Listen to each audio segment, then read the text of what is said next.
לשנות הטבע.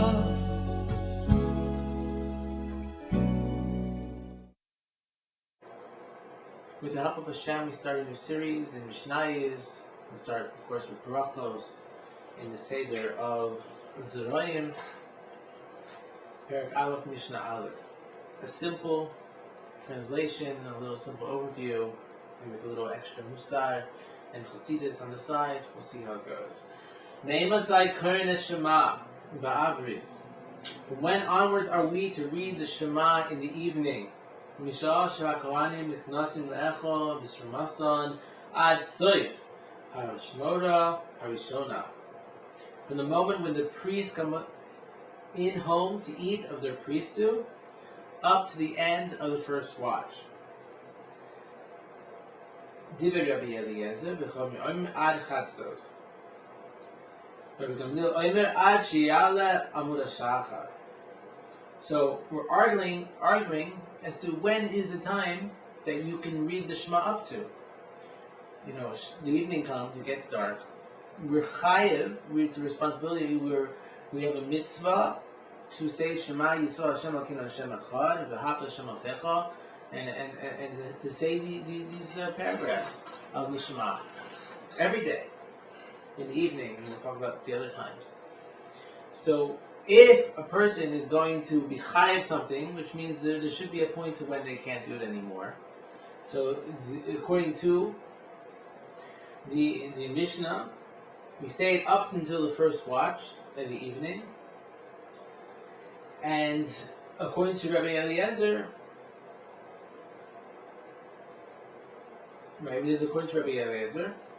and the Mishnah, and the Chachamim say ad chatzos, into midnight. That's when we have to say Shema. Rabbi Gamliel said ad shala amud hashachar, until the daylight comes, the light comes outside in the morning. Maaseh shebo b'nav mibeis hamishpeh. It happened that the sons returned from a festivity. They're out. They're outside partying in a good way, in a holy way. Amr lo, they said, lo karu es Shema. We didn't say Shema yet. Amr lahem, he told them, Rabbi Gamliel told them, Im lo Allah amud hashachar, chayovim atem likrois, v'lo zo b'levad amru. But not only in this case, they're chayav to say it even now that they came home late, after chatzos, but not in this case, ela kol ma she'amru chachamim ad chatzos, in any case, in any situation, that the rabbi said until chatzos, mitzvot ad she'ale amud hashachar. In any of these situations, it also means you can say it until the morning. Hektir chalovim ve'varim mitzvot ad she'ale amud hashachar. For instance, the burning of the fat in the limbs that were in the temple and may be performed until the dawn. And all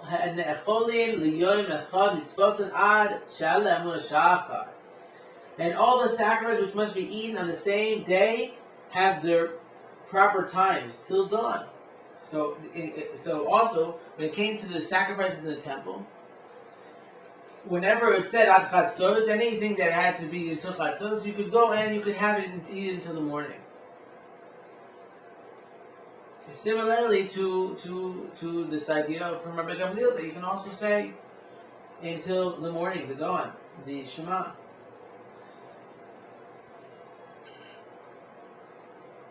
Im kein lama amru chacham ad chatzos. If this is so, why did the sages say until midnight? Kedei laharchik es adam min avera, in order to save a person from sin. So we learn out from here a few things. We learn out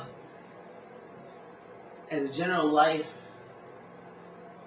suggestion, a person should not wait in order to do something, because we're human, we forget, we have a Yetzer Hara, we have an evil inclination that will distance us from what we're supposed to be doing.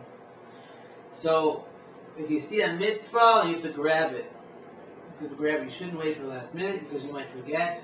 And also, in order to give kavod, respect to a mitzvah, we want to go in and do it quickly. The sages say you should daven in the morning as early as possible.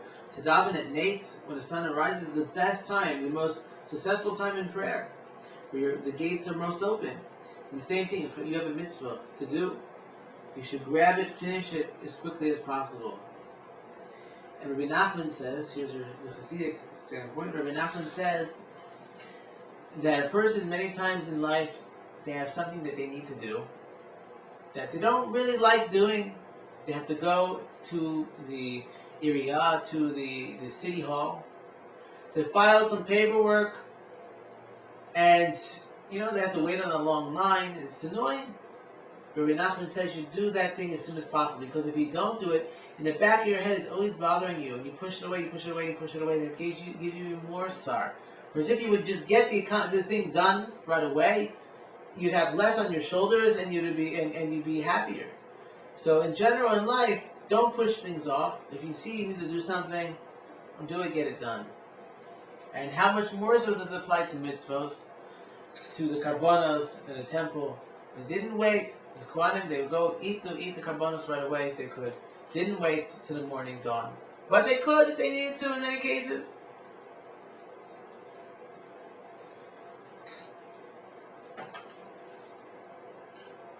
Mishnah Beis. Me'masai korin Shema b'shachris. At what time does one begin to recite the Shema in the morning? Mishayakir bein techeles v'lavon. When one can distinguish between blue and white. You would look at your tzitzis, for instance, mine are white. Some people have blue and white.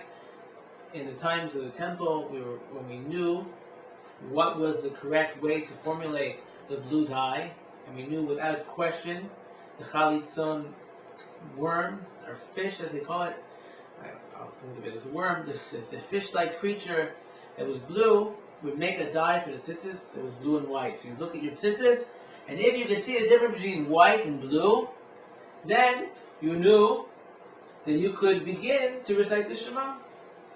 This is according to the Mishnah. Rabbi Eliezer says, Bein techeles lecharti v'gomra ad hanetzachama. Between blue and green, and concludes it by sunrise. So Rabbi Eliezer says, when you see between not white and blue, but blue and green, which is a little more difficult to see the difference between. So Rabbi Eliezer is being a little bit more difficult, a little more stringent in this case.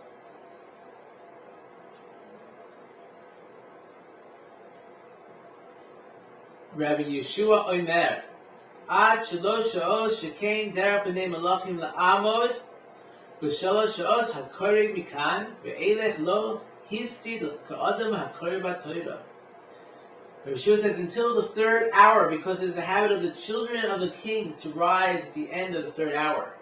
So you have until the third hour, according to Rabbi Yeshua, to recite the Shema. And he who reads the Shema later has not lost thereby. He hasn't lost. Now, he hasn't really done the right thing by waiting so long, but he hasn't lost, meaning that he still is able to get some form of mitzvah out of it. What kind of mitzvah is he able to get? He reads it as if he read from the Torah. As if he gets a mitzvah of Talmud Torah, of limud Torah, of learning the Torah. So, he hasn't lost, but he still did not fulfill the mitzvah properly, within the proper Zman. So let's go inside this on the side. The Baal Shem Tov says that davening bezikin at the sunrise is the difference between east and west, two completely different directions. That's how strong the difference is, and that's how important it is to daven at the sunrise. And all the great sages would try to do so. Now, it says in the Talmud Yerushalmi that when a person davens Mazikin, well, let's just say when a person davens the Shema, and he davened Shema Esrei. In between that are many paragraphs that we'll speak later in the other Mishnios about. Now these paragraphs speak about Zech L'Tzias Mitzrayim, going out from Egypt. So when you're speaking about, when you're accepting the yoke of heaven from the Shema, and then you're speaking about Zech L'Tzias Mitzrayim, you're going out of Egypt, and then you go to the Shemona Esrei where you're speaking about, everything in your life basically. So these units, these two units, Shema and Shemona Esrei, and that thing in the middle that speaks about the Zech L'Tzias Mitzrayim, when you put these all together and you don't make an interruption, you're not supposed to make an interruption between them. You make it as a self-contained unit to Hashem, and it goes up to heaven. When you do this, it gives you a lasting protection throughout the day, that nothing will happen to you. You cannot be harmed. Okay? Now, you cannot be harmed from this protection. Now, it says in Talmud Yerushalmi, when is this going to work? I always assumed it works whenever you pray. Whether it's 7 o'clock, 8 o'clock, 9 o'clock. You still, if you go and you don't talk in between, you make the self-contained unit, it goes up to heaven. But Talmud Yerushalmi says the main ikr, the main time where this is supposed to work, where it gives you that lasting protection, is when you daven v'zikin, daven nates, first thing when the sun rises. And so we learn out, a lot of tzaddikim are talking about nates, how you go and you should daven v'zikin, and they speak about how it gives you protection and blessing throughout the whole day. Okay, so now you put the two and two together. The blessing comes from this self-contained unit of these passages being brought together and being elevated at the time of nates, at the time of when the sun rises. Then it's going to give you that lasting protection. So if at all possible you can perform the prayer at this time, you are doing a great thing for your soul. And you'll have blessing, you'll have unbelievable blessing in your life beyond anything you can comprehend. And to go a step further, we'll learn out in Shavuos that a person on Shavuos should stay up all night, they should study the Torah, and how it's important to go and daven with the sunrise. So we learn in the Zohar that the main point of this is the idea of bringing up the Shekhinah from its heaviness, from the night, and elevating through the Tikkun Chatzos, through the Torah study at night, with the morning sunrise, that we're elevating a big tikkun up to Hashem. It says that a person will go to, it's very good if a person would get up at night. They say that the Tikkun Chatzos, or they learn Torah, they're bringing a great tikkun, unbelievable tikkun. It says that learning Torah at night, it says in Tehillim that Hashem's song is going to be with you, with that person, and Hashem's kindness will be during the day. At night, Hashem's song is with you, during the day, kindness. When you just learn Torah at night. Now the sage is saying that if a person were going to go and learn at night, and then fall asleep before they do the prayer at sunrise, it's like they're building up this entire vessel of gold and silver, and then they're just leaving it there for someone else to pick up. You've elevated, you have brought all the resources from heaven and earth. Chazal say that when you're learning Torah at night, the sages in the Garden of Eden are learning Torah. Their lips are moving with you. Hashem is listening to your prayers, to your Torah study. It's the greatest thing to go and do this. So you're learning a Torah, you're bringing it to the highest high level. You're building all these blockades to the heavens, to all these building blocks. You're bringing all the Tikkun Mamish. The Torah study at night is like hours during the day, even a little bit of Torah study is so high then. And then suddenly you're building all these blocks and then you're just leaving them. You're going to sleep. But if you were going to go, and like we learn out from Shavuos, we do the same thing where people really make the effort to do it. If you're going to take these building blocks and then you daven at V'zikin, at daven at Nez, at sunrise, when the sun is coming out, when the kindness is now being changed from all the din of the night, all the harshness and the judgment, and it comes during the first part of the night, and then it's lingering still a little bit, and we're softening and sweetening it with our Torah study at night. And then when we go, we daven V'zikin, daven at Nez, we're elevating it up to the highest resources. All the Torah study is being lifted up to the greatest heights from these two things, Torah and then prayer at the sunrise. Now, if you can do one or the other just a little bit, it's still very great. And then we learn here, as a backup plan, first we learned, we have to go and know when to start to pray. Sometimes a person has to go out to work, they can't wait till the sun to rise. They have to go and pray as soon as they see the sittas, and they can distinguish between them. They have to pray.